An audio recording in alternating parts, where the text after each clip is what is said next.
Tonight's headlines: Sotto tweets Duterte critics after proof of life photo. Roque elated on PhilHealth officials' waivers. Coronavirus disease cases in the country now at 164,474. Education workers to get hazard pay in ECQ and MECQ areas. PSEi retreats as ghost month sets in. Peso extends rally to reach another 3-year high. Locsin welcomes Filipinos returning from Lebanon. And LPA to bring rains over Cagayan and Western Visayas. Good evening. Today is Monday, August 17, 2020. I am Elmer Navarro Manuel and this is Tribune News on Q. Here are the stories for this evening. Senate President Vicente Sotto III did not miss a bit and ribbed President Rodrigo Duterte's critics on Monday after a photo of the president in Davao City was uploaded on social media, shortly after rumors circulated that the chief executive went abroad for medical treatment. Hours after questions on Duterte's health and whereabouts went around, Senator Christopher Bongo posted a picture of the 75-year-old president dining with his family in Davao City. Sotto said in a statement that there are a lot of people who must be disappointed again following the photo's rounds on social media. He also posed a question on why does the president's critics keep on wishing that something bad should happen to the government. The Senate President also downplayed observations that Foreign Affairs Secretary Teodoro Locsin Jr. became emotional in an event earlier in the day due to alleged bad news about the president's health. Report of Duterte's medical treatment swirled after presidential spokesman Roque said in a press conference that the 75-year-old chief executive is in perpetual isolation. Malacanang on Monday welcomed the decision of several officials of the Philippine Health Insurance Corporation to temporarily vacate their posts and sign bank secrecy waivers amid investigations on the supposed anomalies in the agency. PhilHealth President Ricardo Morales and 6 PhilHealth regional vice presidents have gone on leave, while 14 officials have signed waivers, allowing the Anti-Money Laundering Council to check their respective bank accounts. According to presidential spokesman Roque, while the move is good for PhilHealth, it is also good for the country. To recall, resigned PhilHealth anti-fraud legal officer Thorson Montes Keith had claimed that the PhilHealth mafia, composed of the executive committee, stole some 15 billion pesos through fraudulent schemes, including those involving the interim reimbursement mechanism or cash advances to hospitals and healthcare facilities to cover expenses in times of calamity. PhilHealth, in a statement, has since denied such claims. The agency and its officials are also under investigation over the alleged overpriced purchase of an information technology system worth over 2 billion pesos. Tribune News on Q will be back after these reminders.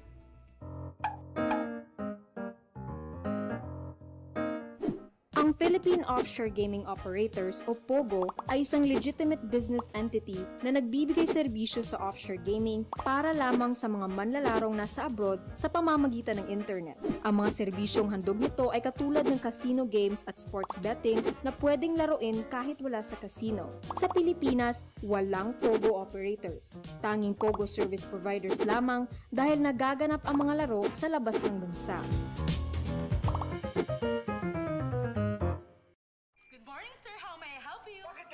Pumunta sa bangko? Oo nga naman, sir. Ba't kailangan pang pumunta sa bangko?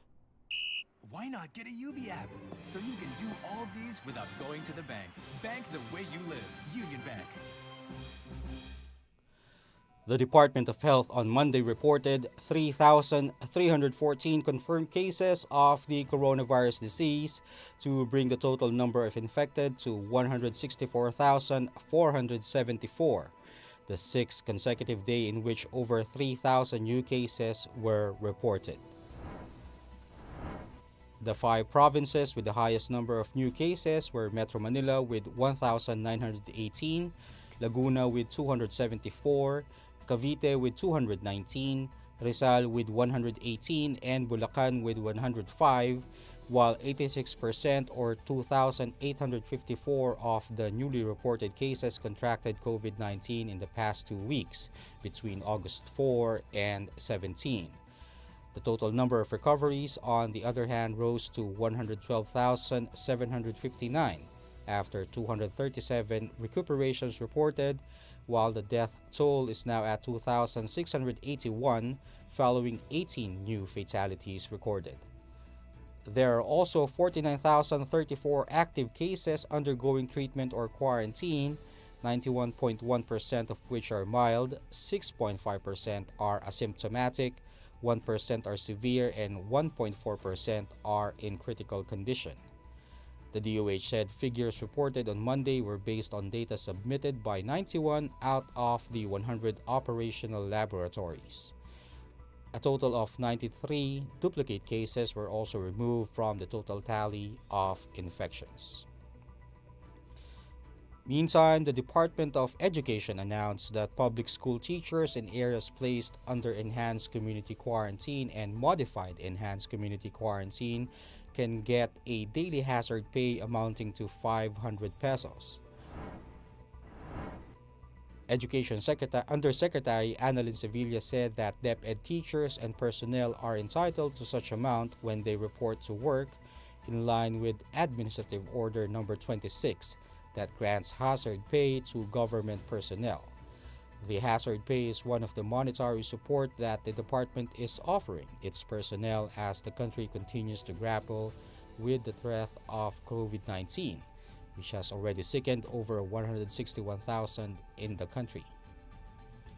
Sevilla said teachers are also set to receive 500 pesos in September for their annual medical examination and a 1,000 peso incentive in October for World Teachers Day.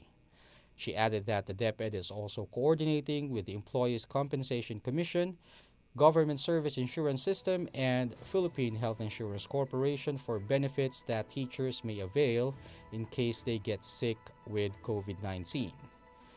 Education Secretary Leonor Briones stressed that teachers would not be forced to go out of their homes to work, especially in areas where there are many cases of COVID-19. Tribune News on Q will be back after these reminders. Bilang bagong mag-asawa, sabay kami natututo sa buhay. Sabay rin namin inaaral ng mga bayarin sa bahay.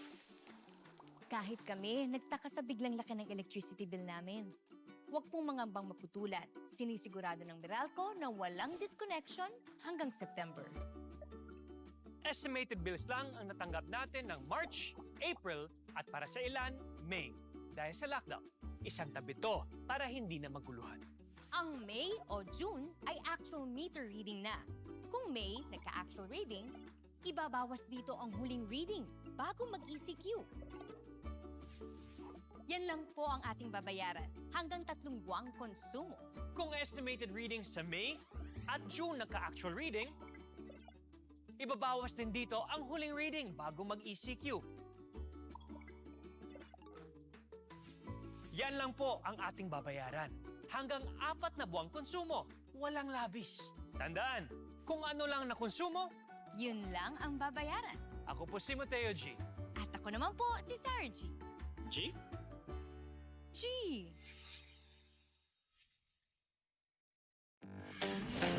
Araneta City, home to the country's first indoor shopping mall, the world's original Thrilla, and the first ever Bini Bini pageant. Now a place for your first win, your first catch, your first home, your first big break, your first date, and even your first love. Araneta City, the city of firsts. In business, Philippine share prices retreated for the second consecutive trading day on Monday as the ghost month sets in. The main PSEi shed 8.13 points or 0.13% to 6,068.78, and the broader all shares lost 1.85 points or 0.5% to 3,594.34. According to PNB Securities Incorporation President Manuel Lisbona, Monday's decline came amid the ghost month.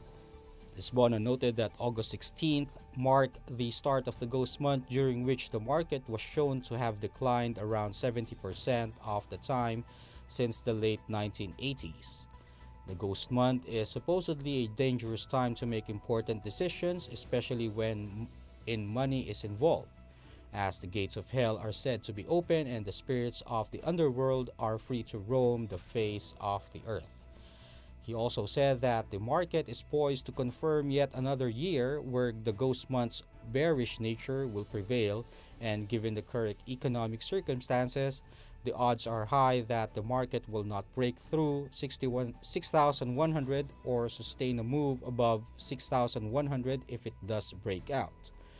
More than 3.072 billion shares, valued at 5.764 billion pesos, change hands. Decliners led advancers 104 to 73, and 62 issues were unchanged. In other developments, the Philippine peso extended its rally to mark another 3-year high following the release of local economic data. The local currency gained 5.5 centavos to close at 48.71 pesos from last Friday's finish of 48.765 to a dollar. This is the strongest for the peso since it closed at 48.66 pesos to a dollar on November 10, 2016. According to Rizal Commercial Banking Corporation Chief Economist Michael Ricafort, the peso's strength came after the release of data on gross international reserves. He added that the peso exchange rate closed stronger after the record high GIR data and also amid expectations that the MECQ on Metro Manila and nearby areas would be eased after August 18, 2020, thereby helping improve economic recovery prospects. According to data released by the Bangko Sentral ng Pilipinas, the Philippines' GIR ballooned to a new record high of $98 billion in July. Metro Manila, Bulacan, and the Calabarzon areas were again placed under MECQ from August 4 to August 18. Presidential spokesman Harry Roque said, however, that an extension is possible but highly unlikely.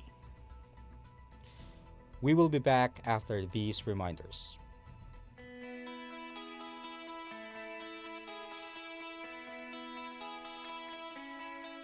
In the days ahead, we need to lean on the values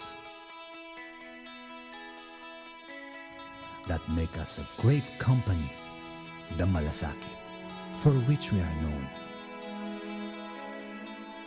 and the understanding that as San Miguel, we stand for something far greater than ourselves, that we have responsibility to extend a hand to those who most need it. It is our sense of duty and obligation, pagkakaisa and malasakit, that will see us through these difficult times.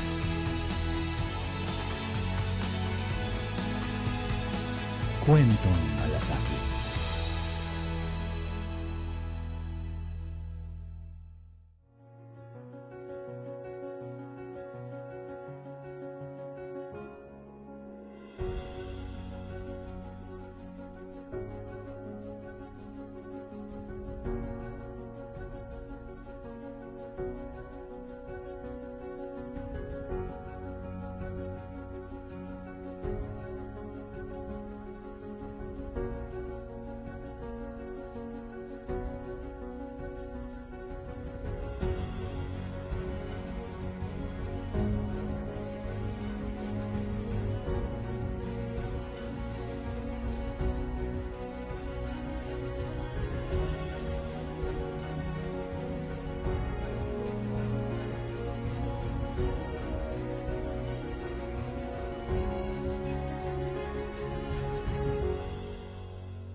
In other news, Foreign Affairs Secretary Teodoro Locsin Jr. became emotional Monday as he hailed President Rodrigo Duterte during a welcome ceremony for 386 migrant Filipinos from Lebanon who arrived via a chartered repatriation flight.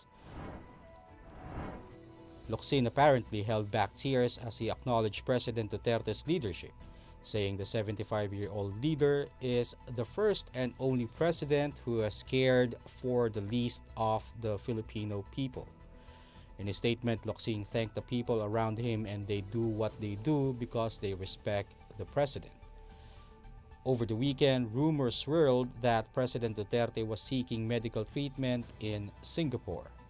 Malacanang, however, denied this, saying the president was in Davao City. According to presidential spokesman Harry Roque, the president is in Davao and a photo circulated on social media that Duterte is indeed in his residence in Davao City. Duterte was last seen in the public eye on August 10 when he delivered a public address. And State Weather Bureau Pagasa on Monday said that two low-pressure areas are the southwest and the southwest monsoon will be affecting several parts of the country. In its 24-hour forecast, the Weather Bureau said the LPA was located 90 kilometers west-northwest of Cagayan at 3 p.m., while another LPA was estimated at 315 kilometers east-southeast of Hinatuan, Surigao del Sur. Pagasa said the LPA or the southwest monsoon are expected to bring cloudy skies with scattered rains and thunderstorms over the Ilocos region, Cordillera Administrative Region, Cagayan Valley, Mimaropa, Western Visayas, and Mindanao.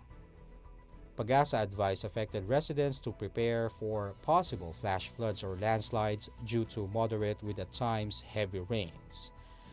Meanwhile, the rest of the country will have partly cloudy to cloudy skies with isolated rain showers mostly in the afternoon or evening due to localized thunderstorms. Flash floods or landslides during severe thunderstorms are also possible according to the weather agency. Light to moderate winds and slight to moderate coastal water conditions will also prevail over Luzon, Visayas, and Mindanao. Sunrise is at 5:43 a.m. and sunset is at 6:17 p.m. We'll pause for a short break. Stay with us. With these cell sites, it affords us better cooperation and communication with the outside world because it is vital for FU and RMF to have this. We are now dependent on this cellular signal and it has helped us a lot.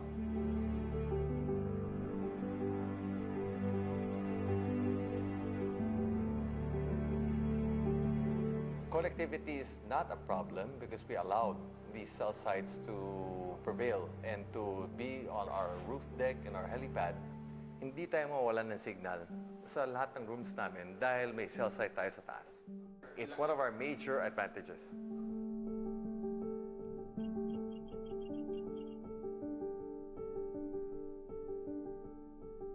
I think that's the greatest decision that I was a part of because if not, we would probably be in a worse case right now. I'm thankful that we allowed these cell sites to be installed. I'd like to think and hope that all hospitals have that. We have not had any case of cancer regarding cell sites. As a matter of fact, we employ many cell sites and many boosters inside the hospital. For us, it has saved lives. I think with this new normal, we have realized that we are more dependent on this technology. Cell sites, if not connectivity, are a must.